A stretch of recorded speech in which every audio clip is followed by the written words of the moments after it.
আল্লাহ রাব্বুল আলামিন উম্মতে মুহাম্মাদীকে সর্বশ্রেষ্ঠ উম্মত বানিয়েছেন। বলেন সুবহানাল্লাহ। আল্লাহ বলেন কুনতুম খায়রা উম্মাহ, তোমরাই হলে শ্রেষ্ঠ উম্মত। অনেকগুলো কারণে আল্লাহ তাআলা উম্মতে মুহাম্মাদীকে শ্রেষ্ঠত্ব দিয়েছেন। এর মধ্যে অন্যতম একটা কারণ হলো উম্মতে মুহাম্মাদীকে আল্লাহ রাব্বুল আলামিন লাইলাতুল কদর দান করেছেন। বলেন সুবহানাল্লাহ। কারণ লাইলাতুল কদরের এক রাতের ইবাদত হাজার মাসের ইবাদতের চেয়ে উত্তম। সুবহানাল্লাহ। এজন্য কদরের তিনটি অর্থ। আজকে হচ্ছে 16ই রমাদান, সেই হিসেবে 16, 17, 18, 19, 20 মঙ্গলবারই হচ্ছে 20 রমজান। 20 রমজান শেষ হওয়ার থেকে নিয়ে সন্ধ্যা থেকে নিয়ে 21 তারিখ শুরু হবে রমজান মাসে। আরবিতে রাত আগে আসে, দিন পরে আসে। সেই হিসেবে 21 রোজার রাত হচ্ছে মঙ্গলবার সারাদিন গিয়া যেটা শুরু হলো সেটা হলো 21 রোজার রাত। তো আগামী মঙ্গলবার থেকেই শেষ দশক শুরু হবে। এই শেষ দশকে বিশেষ করে কয়েকটি আমল আছে। একটি আমল হচ্ছে লাইলাতুল কদর, আরেকটি হচ্ছে ইতিকাফ, আরেকটি হচ্ছে সাদকাতুল ফিতর। তো আল্লাহ রাব্বুল আলামিন এটা চান যাতে করে বান্দা আল্লাহ তাআলার নৈকট্য প্রাপ্ত হয়ে যায়, আল্লাহ তাআলার প্রিয় বান্দাদের অন্তর্ভুক্ত হয়ে যায়। এই জন্য আল্লাহ তাআলা মাঝে মাঝে আমাদেরকে বিভিন্ন রকমের অফার দেন, সুযোগ দেন, অল্প আমলে আমরা যাতে করে অনেক বেশি নেকি হাসিল করতে পারি, সব কামাই করতে পারি, আল্লাহ তাআলার নৈকট্য অর্জন করতে পারি। তার মধ্যে একটা হলো লাইলাতুল কদর। কি লাইলাতুল কদর? কদরের এক নম্বর অর্থ হলো সম্মান। অনেক সময় বলি না, কোনো কদরই করলো না, গেছিলাম অমুক জায়গায় বেড়াইতে, মানে সামান্য পরিমাণ কি করলো না, কদর করলো না। তাহলে কদরের এক অর্থ কি সম্মান। যেহেতু আল্লাহ রাব্বুল আলামিন লাইলাতুল কদরে কোরআন নাজিল করেছে, লাইলাতুল কদর এই রাত সম্মানিত হওয়া, শ্রেষ্ঠ হওয়া এতটুকু যথেষ্ট যে এই রাতে আল্লাহ তাআলা কি করেছেন, কোরআন নাজিল করেছেন। কদরের আরেকটি অর্থ হচ্ছে সংকীর্ণ হওয়া। যেহেতু এই রাতে অসংখ্য অগণিত ফেরেশতা দুনিয়াতে চলে আসে, এত পরিমাণে ফেরেশতা আসেন যে একবারে দুনিয়া যে শূন্য জায়গা কি হয়ে যাবে, ভরপুর হয়ে যায়। এই জন্য এই কদরের অর্থ হলো সংকীর্ণ হওয়া। কদরের আরেক অর্থ হলো ভাগ্য, তাকদীর থেকে কদর। এক হাদিসের মধ্যে আসছে লাইলাতুল বারাত, শবে বরাতে বাজেট লেখা হয়, আগামী 1 বছর কাকে কতটুকু রিজিক দেওয়া হবে, সম্পদ দেওয়া হবে, কতজন মানুষ দুনিয়া থেকে বিদায় নেবে, কতজন মানুষ দুনিয়াতে আগমন করবে, এই সমূহ বাজেট লেখা হয়। আর এটা বন্টন করে দেওয়া হলো লাইলাতুল কদর। ফেরেশতাদের কাছে বন্টন করে দেয় কোন দিন, লাইলাতুল কদর। এই লাইলাতুল কদরের 4টি বৈশিষ্ট্য আছে। কয়টি বৈশিষ্ট্য? 4টি বৈশিষ্ট্য। আল্লাহ রাব্বুল আলামিন কোরআনুল কারীমের সূরাতুল কদরে এই চারটি বৈশিষ্ট্য বর্ণনা করেছে। আল্লাহ তাআলা বলেন, ইন্না আনজালনাহু ফি লাইলাতিল কদর। আল্লাহ বলেন, নিশ্চয়ই আমি লাইলাতুল কদরে কোরআন নাজিল করেছি। বলেন সুবহানাল্লাহ।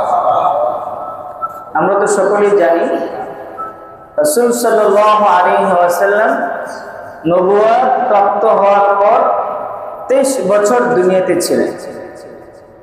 তাহলে এই 23 বছরের জিন্দেগিতে যখন যতটুকু প্রয়োজন হয়েছে ততটুকু জিবরাইল আলাইহিস সালাতু ওয়াস সালামের মাধ্যমে রাসূলের কাছে কোরআন নাযিল করা হয়েছে।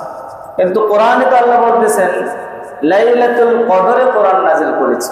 আল্লাহ বলেন, ইন্না আনজালনাহু ফি লাইলাতুল কদর, নিশ্চয় আমি লাইলাতুল কদরে কোরআন নাযিল করেছি।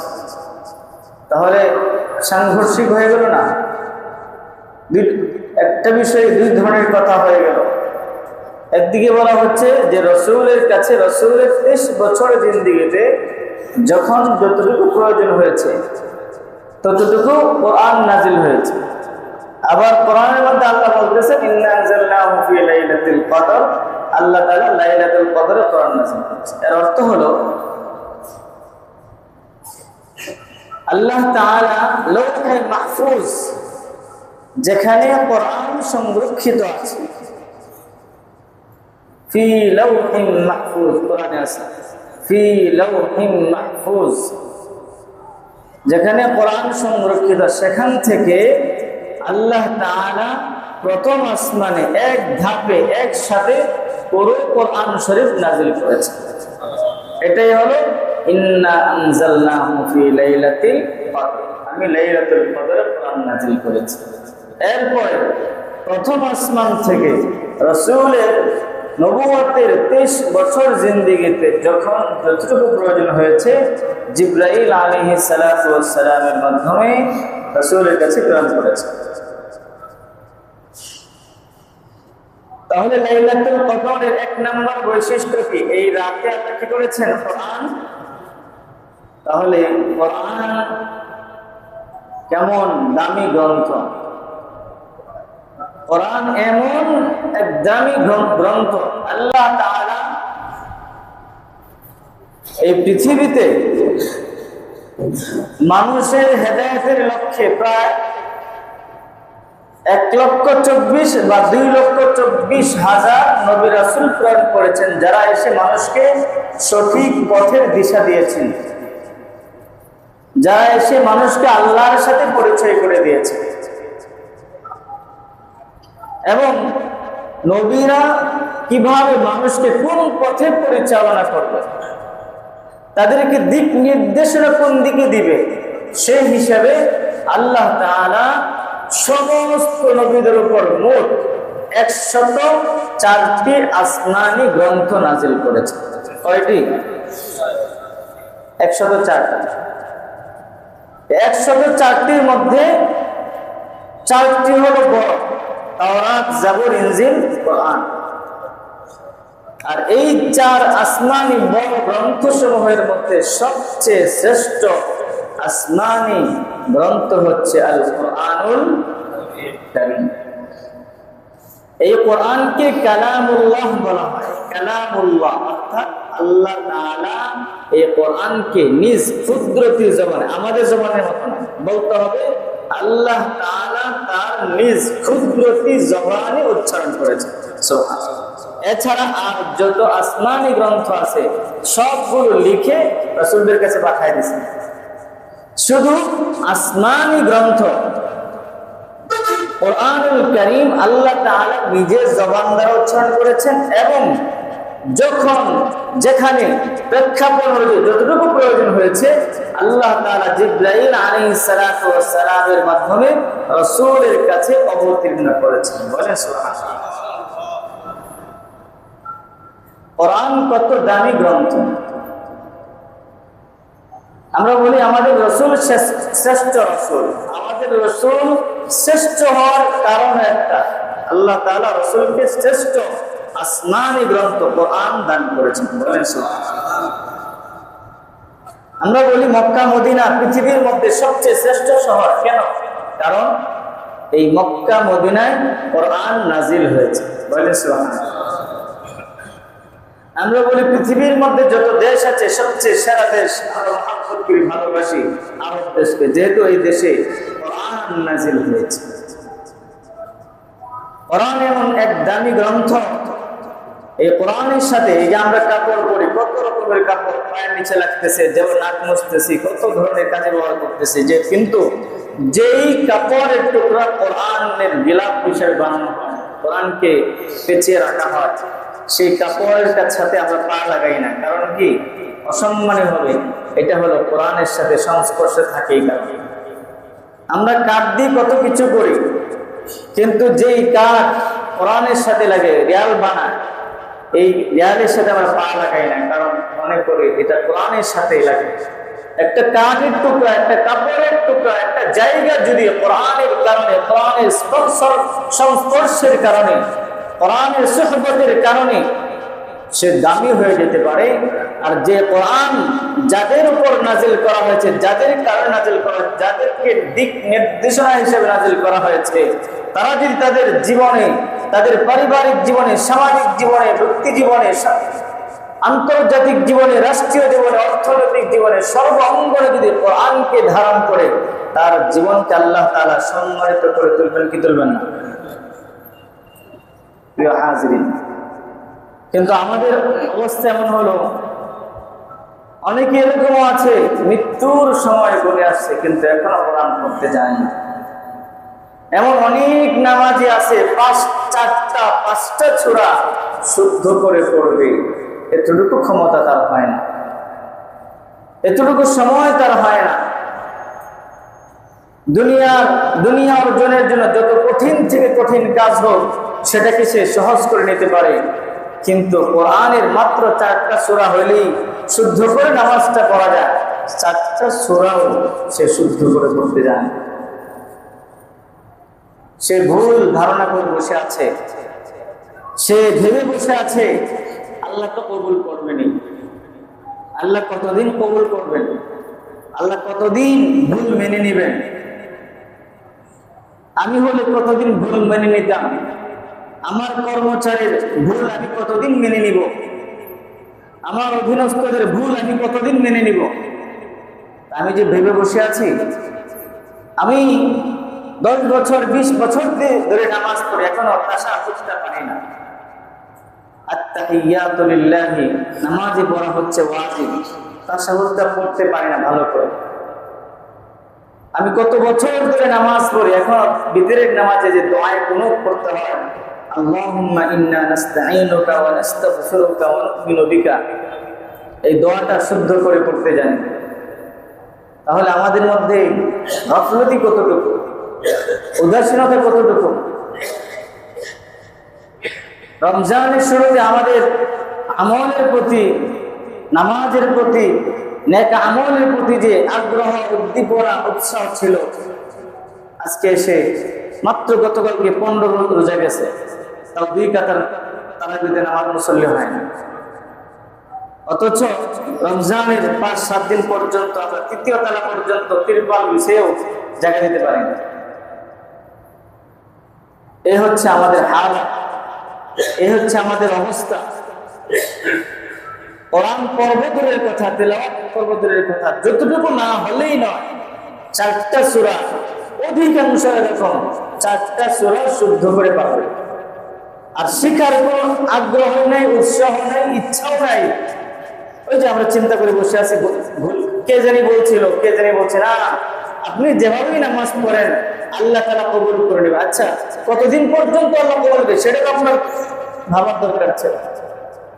আপনি যেভাবেই নামাজ পড়েন আল্লাহ তাআলা কবুল করে, কতদিন পর্যন্ত, কয়দিন, কতবার আল্লাহ তাআলা কবুল করে? 20 বছর পর্যন্ত, 10 বছর পর্যন্ত? এই জন্য মেরে মাহতারাম হাজিরিন, কোরআনকে গুরুত্ব দেওয়ার চেষ্টা করে।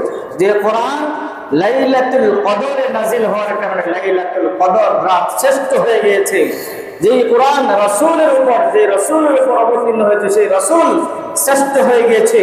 যে কোরআন মক্কা মদিনায় অবতীর্ণ হবে, মক্কা মদিনা শ্রেষ্ঠ শহর হয়ে গিয়েছে। যে কোরআন একটা কাপড়ের টুকরা, একটা কাঠের টুকরার সাথে লাগার কারণে সেই কাপড়, সেই কাঠের টুকরা সম্মানী হয়ে গেছে। প্রিয় হাজির, সেই কোরআনকে কেউ যদি তার জীবনে ধারণ করে, সে সামাজিক ভাবে যে অবস্থায় থাকুক, যত নিম্ন থেকে নিম্ন শ্রেণীর মানুষই হোক না কেন, আল্লাহ রাব্বুল আলামিন বলেছেন ওয়াল্লাযীনা উতুল ইলমা দারাজাত, যারা কোরআনের ধারক বাহক হবে, যারা কোরআনের অধিকারী হবে, কোরআনকে শুদ্ধ করে পড়তে জানবে, কোরআন অনুযায়ী তার জীবনকে পরিচালনা করবে, আল্লাহ রাব্বুল আলামিন তাদের মর্যাদাকে বহু গুণে বাড়িয়ে দেবেন। বলেন সুবহানাল্লাহ। আমাদের সমাজে এমন অনেক মানুষ আছে, দিন মজুর, মাদ্রাসায় দিছিল, হাফেজ হয়ে গেছে, হাফেজ হয়ে পড়তে পড়তে আলেম হয়ে গেছে। এখন তার পিছনে সমাজের সবচেয়ে ধনী, সম্পদশালী, ক্ষমতাবান মানুষ নামাজ পড়ে কিনা? একজন ইমাম মানে কি? একজন ইমামকে অনুসরণ করা মানে কি? ইমাম সাহেব হাত বাঁধলে হাত বাঁধতে পারবে না, হয়তো বাঁধতে পারবে না। ইমাম সাহেব রুকুতে গেলে তো রুকুতে যেতে পারবে, ইমাম সাহেব দাঁড়ালে তো দাঁড়াতে পারবে, ইমাম সাহেব সিজদায় গেলে তো সিজদায় যেতে পারবে। তাহলে এই মর্যাদা দিয়েছেন কে? কিসের কারণে? কিসের কারণে? এই জন্য প্রিয় হাজিরিন, কোরআনকে আমাদের জীবনে ধারণ করা চাই। রমজান যাচ্ছে, রমজানের সাথে বিশেষভাবে কোরআনের একটা সম্পর্ক আছে। আল্লাহ বলছেন শাহরু রমাদানাল্লাযী উনজিলা ফীহিল কুরআন, রমজান মাস হচ্ছে যে মাসে কোরআন নাজিল করা হয়েছে। রমজান মাস হচ্ছে এমন মাস যে লাইলাতুল কদরে কোরআন নাজিল করা হয়েছে। আমরা কয়জন আজকে 16 রমজান কয়জন তিলাওয়াত করেছি? কয়জন একটা খতম হলো, কমপক্ষে একবার হলো কোরআন খতম করার জন্য তিলাওয়াত করতেছে?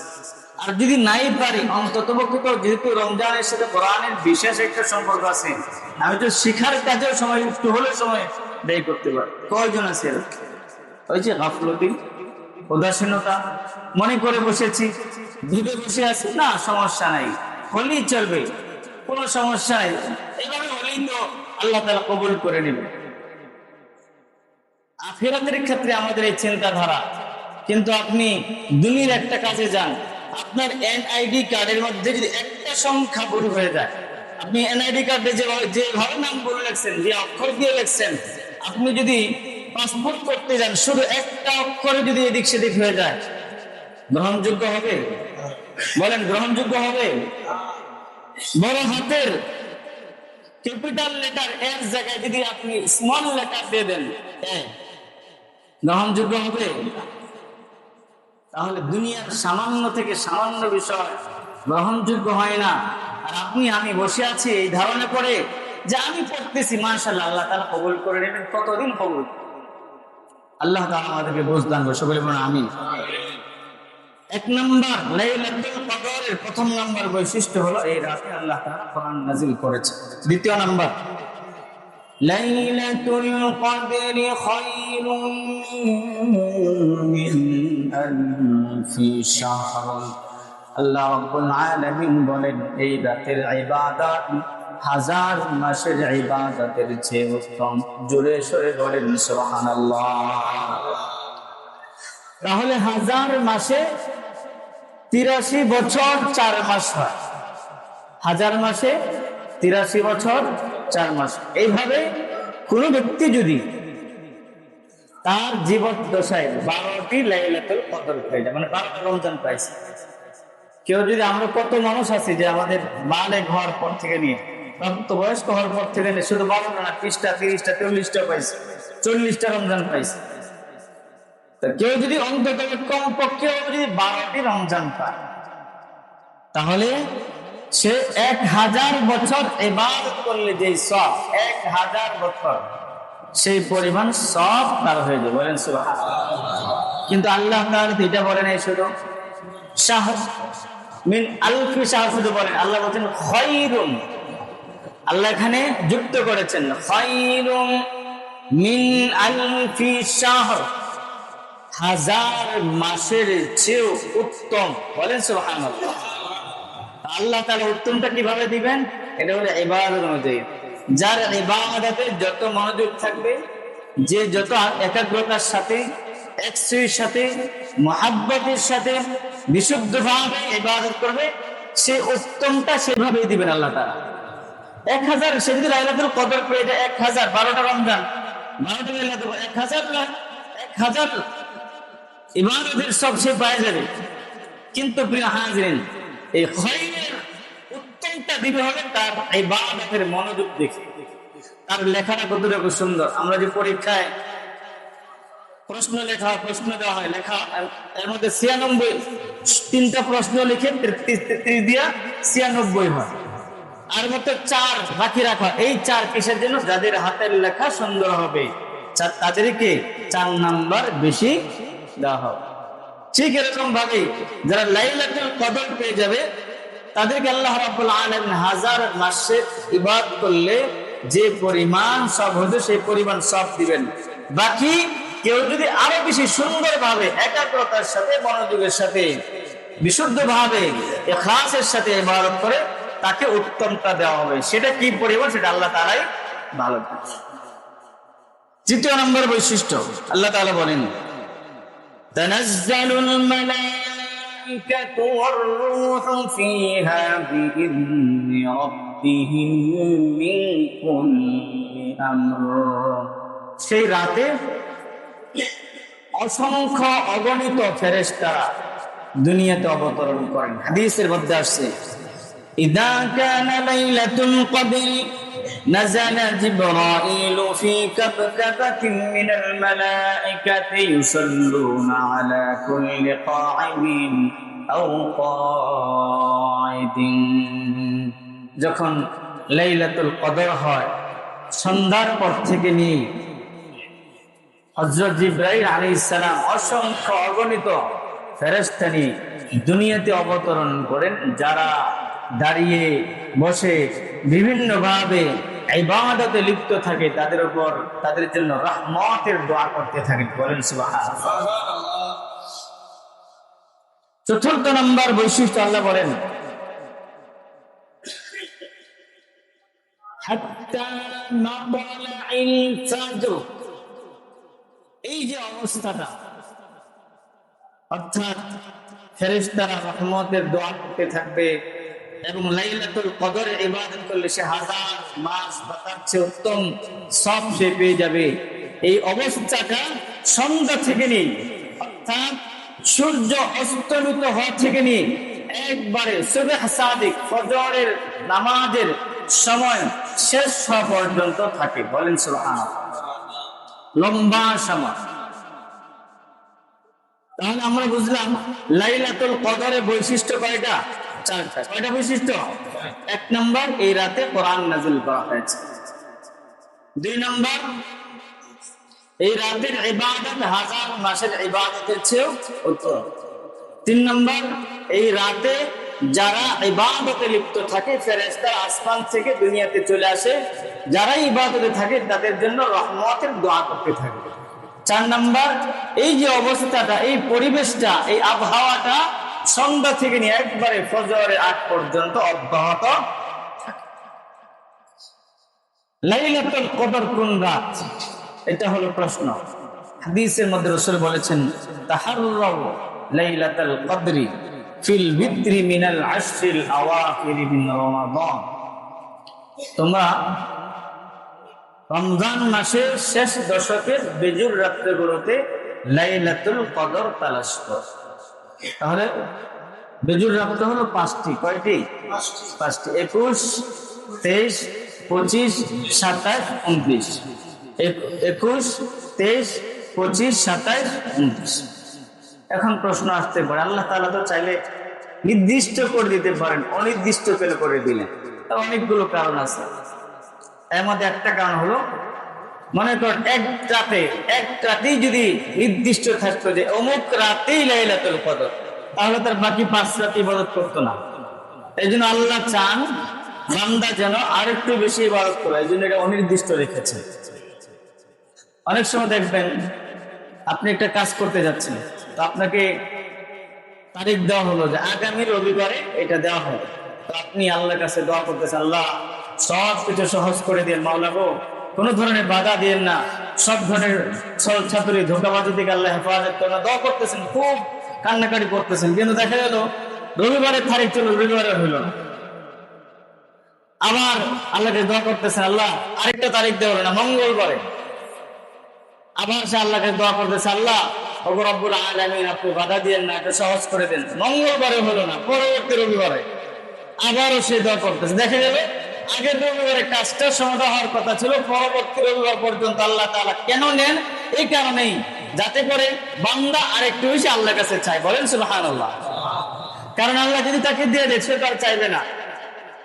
বুঝেন নাই? এটা মানুষের এটা বিষয়। অনেক মানুষ আছে, সে আমার সাথে এক লোক খুব অসুস্থ, সে ওয়াদা করে সুদের সাথে লিপ্ত আছে, আর সুদ খাবেন। আমার সাথে ওয়াদা করেছে আর সুদ খাবেন। তো আলহামদুলিল্লাহ অনেক চিকিৎসার পরে সে সুস্থ হয়েছে। সুস্থ হওয়ার পরে সে আবার সুদের সাথে লিপ্ত হয়ে গেছে। এটা মানুষের এটা স্বভাবজাত বিষয়। এই জন্য আল্লাহ তাআলা বলেন, والعاديات ضبحا فالموريات قدحا فأثرن به نقعا فوسطن به جمعا إن الإنسان لربه لكنود। অনেকগুলো কসমকে আল্লাহ বলতেছেন, ইন্নাল ইনসানা, নিশ্চয় মানুষরা তার প্রভুর ব্যাপারে অকৃতজ্ঞ। প্রভুর ব্যাপারে এত কিছু দিতেছে আল্লাহ তাআলা, কিন্তু আল্লাহকে স্মরণ করতে রাজি না। আল্লাহ তাআলা এত কিছু দিতেছে, তারপর আল্লাহকে স্মরণ করতে রাজি। এই জন্য আল্লাহ রাব্বুল আলামিন মাঝে মাঝে আমরা যা চাই সাথে সাথে পাই না, একটু সময় লাগে। সময় নেন, এই কারণে বান্দা তো অন্ততপক্ষে এই কারণে আমাকে স্মরণ করতেছে, আরেকটু স্মরণ করুক না, আরেকটু আমাকে ডাকুক না। আল্লাহ তাআলা চায়। আল্লাহ মানুষের কাছে, মানুষ চাইলে কি বল, মানুষ কি খুশি হয় না, নারাজ হয়, মনটা খারাপ হয়ে যায়। ঠিক আছে, কেমন জানি একটা ভাব চলে আসে চাইলে। কিন্তু আল্লাহ তাআলার কাছে চাইলে আল্লাহ কি হন? খুশি হন। আল্লাহ বলেন, উদউনি আস্তাজিব লাকুম, বান্দা তুমি আমাকে ডাকো, যখনই ডাকো তখনই আমি তোমার ডাকে সাড়া দিই। বলেন সুবহানাল্লাহ। এই জন্য অনেক সময় আমাদের চাওয়ার সাথে সাথে পড়া হয় না, যাতে আরেকটু বেশি আমরা কাকে ডাকি? আল্লাহকে ডাকি। কারণ আল্লাহকে ডাকলে আল্লাহ কি হন? খুশি। তাই মূলত যাতে করে বান্দারা বেশি পরিমাণে ইবাদত করতে পারে, তাই লাইলাতুল কদরকে আল্লাহ তাআলা নির্দিষ্ট করেছেন। তবে লাইলাতুল কদর অনেকটাই নির্দিষ্ট। লাইলাতুল কদর বাকি 11 মাসে না, কোন মাসে? তাহলে নির্দিষ্ট হয়ে গেল না? লাইলাতুল কদর রমজান মাসের পুরো মাস ব্যাপী না, শেষ দশকে। আবার লাইলাতুল কদর শেষ দশকের প্রতি রাতেই না, মাত্র কয় রাত? তাহলে বলেন অনেক কঠিন না? পুরো বছরও না, মাত্র এক মাসে, এক মাসেও না, শেষ 10 দিনে, শেষ 10 দিনও মাত্র কয়দিন? এই 5 দিন কেউ যদি ইবাদত করে, তাহলে আল্লাহ বলেন লাইলাতুল কদরি খায়রুম মিন আলফি শাহর।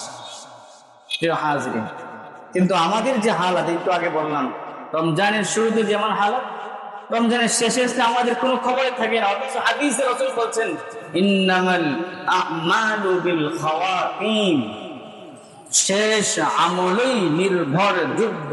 শেষ আমলই, বলেন শেষ আমলই।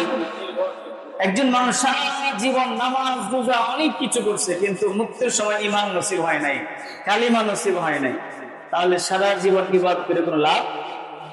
আরেকজন মানুষ সারা জীবন তেমন আমল করতে পারে নাই, কিন্তু মৃত্যুর সময় তার কালিমা নসিব হয়ে গেছে, ঈমানের সাথে মৃত্যু হয়েছে, সেই সফল। সেই কি সারা রমজান মাস, রমজানের প্রথম দিকে ইবাদত করলো, নামাজ করতে দিচ্ছ, কিন্তু লাইলাতুল কদর মাত্র 5টা রাত ইবাদত করলে এত সব, কিন্তু সেই সময় তার খবর নাই। সে মার্কেট নিয়ে ব্যস্ত, অমুকটা নিয়ে ব্যস্ত, তমুকটা নিয়ে ব্যস্ত, না হয়তো সে গাফিল হয়ে গেছে, একটু অলস হয়ে গেছে, একটু উদাসীন হয়ে গেছে। অথচ শেষ সময় আল্লাহ তাআলা মাফ করে দিবেন বলে ওয়াদা করেছেন। শেষ সময়ে আসলে তার জন্য এত ফজিলতের আমল লিখেছেন, তার এর খবর নেই। এই জন্য প্রিয় হাজির, একটু সচেতন হই, একটু সচেতন। যে কোনো সময় মৃত্যু চলে আসতে পারে। আল্লাহ রাব্বুল আলামিন আমাদেরকে লাইলাতুল কদরে যথাযথ কদর করবার তৌফিক দান করুন, সকলে বলুন আমিন। আমাদের মধ্যে যাদের মধ্যে গাফলতি আসছে, গাফলতি দূর করে দিই। দেখেন, আগে বলেছিলাম একদিন, জাহান্নামে যাওয়ার মূল কারণ হলো গাফলতি। জাহান্নামে যাওয়ার মূল কারণ কি? উদাসীনতা, অলসতা। আল্লাহ বলছেন ওয়ালাকাদ দারানা লিজাহান্নামা কাসীরাম মিনাল জিন্নি ওয়াল ইনস। এই যে অনেক মানুষকে এবং জিনকে জাহান্নামের জন্য বানাইছেন, এরা কারা? উলাইকা কাল আনআম বাল হুম আদাল উলাইকা হুমুল গাফিলুন। কারণ হলো তারা উদাসীন ছিল, গাফলতি ছিল, তারা অলসতা ছিল। দুনিয়া এটা অলসতার জায়গা না। এই পৃথিবীতে যারা সম্পদশালী হয়েছে, ক্ষমতাবান হয়েছে, এই যে গত কিছুদিন নির্বাচন গেছে, একজন মেম্বার, চেয়ারম্যান, এমপিরা কি পরিমাণ 1 মাস 3 মাস 2 মাস 3 মাস এরা ঘুমকে হারাম করে দেয়। কথা বলুন ঠিক কিনা? এত পরিমাণে জাপ করে, এত পরিমাণে প্রোগ্রাম করে, এত পরিমাণে সমাবেশ করে, এত পরিমাণে বক্তব্য দেয়, কি পরিমাণ শুধুমাত্র দুনিয়ার একটু সামান্য ক্ষমতার জন্য। আপনি একজন মেম্বারের সাথে সামান্য, এই যে সামনে নির্বাচন আসতেছে, মেম্বার চেয়ারম্যান নির্বাচন, একজন মেম্বারের সাথে ঘুরে দেখেন কি পরিমাণ যে তারা মেহনত করে। দুনিয়া এটা অলসতার জায়গা না। আপনি দুনিয়ার ক্ষেত্রে বলেন আর আখিরাতের ক্ষেত্রে বলেন। আল্লাহ বলছেন তোমাদেরকে কেন বানাইছি? তোমাদেরকে হায়াত কেন দিয়েছি জানো তুমি? আল্লাযী খালাকাল মাউতা ওয়াল হায়াতা লিয়াবলুয়াকুম আইয়ুকুম আহসানু আমালা। আমি হায়াত দিয়েছি, মৃত্যু দিয়েছি, যাতে করে আমি দেখার জন্য কে কতটুকু ভালো কাজ করে, নাকি ঘুমানোর জন্য, নাকি আইসামি করার জন্য। দুনিয়াটা আইসামির জায়গা নয়, অলসতার জায়গা নয়। এই জন্য কোন এক দার্শনিক বলেছিলেন, সাধারণ এই পৃথিবীতে অকর্মণ্য অলস ব্যক্তির কোন ঠাঁই না। এটা সাধনার জায়গা। এখানে এই পৃথিবী সাধনার জায়গা, এখানে আইসামির জায়গা না, অলসতার জায়গা না, গাফলতির জায়গা না। যদি এখানে গাফলতি করেন তাহলে জাহান্নামের শাস্তি ভোগ করতে হবে। আপনি যৌবন বয়সে গাফলতি করবেন, বৃদ্ধ বয়সে রিকশা চালাইতে হবে। কথা বলেন ঠিক কিনা? এই জন্য যখন যেই কাজ করার তখন সেটাই করতে হবে, তাহলে আপনি যথাসময়ে তার যথাযথ ফল ভোগ করতে পারবেন। আর যদি যখন যেই কাজ করার কথা আলসামি করা হয়, অলসতা করা হয়, গাফলতি করা হয়, দুনিয়াতে অসম্মানী হবে। আর যদি আখিরাতের যথাযথ প্রস্তুতি না নেওয়া হয়, তাহলে আল্লাহ বললেন যে তাদেরকে আমি জাহান্নামের জন্য বানাইছি যারা গাফলতি করছে। নামাজ পড়লে পড়ছে, না পড়লে নাই, রোজা রাখছে তো রাখলে, না রাখলে নাই, এরকম ভাবে এরকম ভাবে আমার আল্লাহর হুকুম মানলে মানছে, না মানলে নাই, হালাল হারামের দোকান করছে, না করলে নাই, মানে কোনো খোঁজ খবর না, উদাসীনতার সাথে চলছে। আল্লাহ রাব্বুল আলামিন বুঝ দান করে, সকলে বলুন আমিন।